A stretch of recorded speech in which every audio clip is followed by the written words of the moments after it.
mabilis pong maubos ng si Oreo na ito yung pagkain niya dahil nga gutom na gutom. At saka ayun po yung isa, mabuti na lang at kinain niya na rin at saka ubos na rin mga kapwa-pamilya. So yun po yung kanila pananghalian. So ayun nga mga kapwa-pamilya, mabuti na lang at meron pa tayong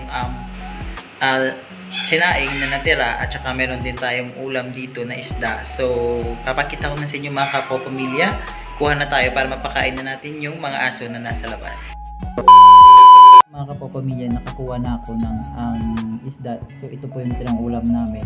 At saka meron po kaming bagong saing na kanin. Papakainin po natin yung mga aso nasa labas mga kapwa-pamilya. Hindi po talaga sila sanay sa dog food dahil nga yung pinapakain sa kanila mga kapwa-pamilya ay yung mga tirang-tirang pagkain na lang. So ito, isdang natira sa ulam natin kahapon at saka meron tayong bagong saing na pagkain mga kapwa-pamilya or yung bago tayong sinaing na bigas. So tara mga kapwa-pamilya.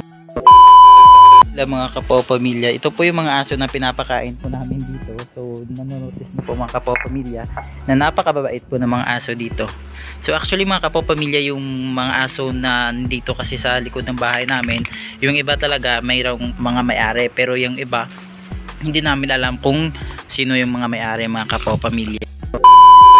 Mga kapwa-pamilya dito, yung technique kasi kapag lilipat na yung may-ari, tingnan yung mga kapwa-pamilya. So kapag lumipat na yung mga ari, minsan mga kapwa-pamilya, hindi po sila responsible sa mga alaga nilang aso at saka iniiwan po nila yung mga alaga nilang aso. So ayan mga kapwa-pamilya. So yung kapatid ko talaga mga kapwa-pamilya yung nagpapakain sa mga aso na ito umaga, gabi at saka yung tanghali. Pinapakain niyo po talaga ito mga kapwa-pamilya dahil nga hindi sanay sa dog food. So yung mga tirang pagkain, yun yung pinapakain din po niya kasi at saka mga kapwa-pamilya, dito na po sila nagsistay sa bahay na ito mga kapwa-pamilya, which is wala pa naman pong tumitira mga kapwa-pamilya. Vacant house po yan at saka binuksan na lang po namin yung pintuan para dyan muna sila for the meantime mga kapwa-pamilya magstay dahil wala naman po kaming paglalagyan sa kanila sa loob ng bahay dahil meron po kaming aso at saka hindi po kasya yung mga yung sa cage namin mga kapwa-pamilya. So actually mga kapwa-pamilya, kapag gabi napakarami talaga ng mga aso dito. So itong aso lang na ito, yan po lang natira ngayon dahil hindi talaga siya umaalis mga kapwa-pamilya. So pinangalanan na po siya namin na si Oreo dahil nga po sa kanyang kulay na parang Oreo. So ayun mga kapwa-pamilya, papakainin natin sila. Hanap na lang po ako ng lalagyan para mapakain ko po yung aso na ito mga kapwa-pamilya. Yung isang aso mga kapwa-pamilya, so nakikita nyo na ayan, payat na po yung aso dahil nga walang may napapakain sa kanila. So papakainin na natin mga kapwa-pamilya. So toka talaga ng kapatid ko na kapag gabi may natirang ulam, papakainin talaga yung mga aso na ito. So dito po natin lalagay mga kapwa-pamilya para po sa kanilang dalawa yan dahil wala rin po yung kanilang mga kasamahan dito. So sila na lang pong dalawa yung papakainin natin.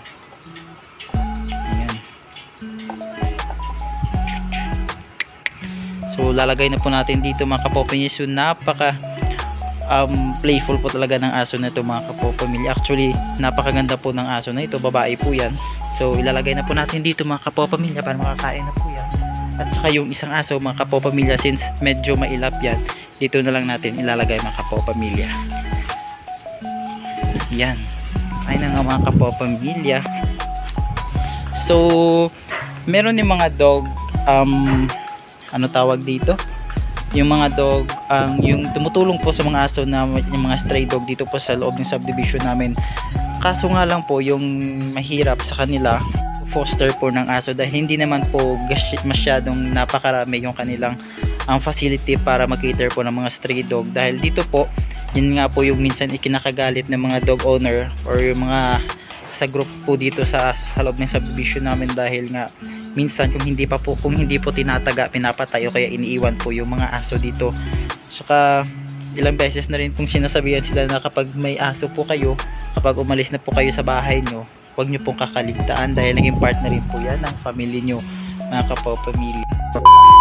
Mga kapwa-pamilya, napakabilis nga ubusin ng mga aso na ito yung pagkain dahil nga gutom sila at saka wala naman may nagpapakain sa kanila.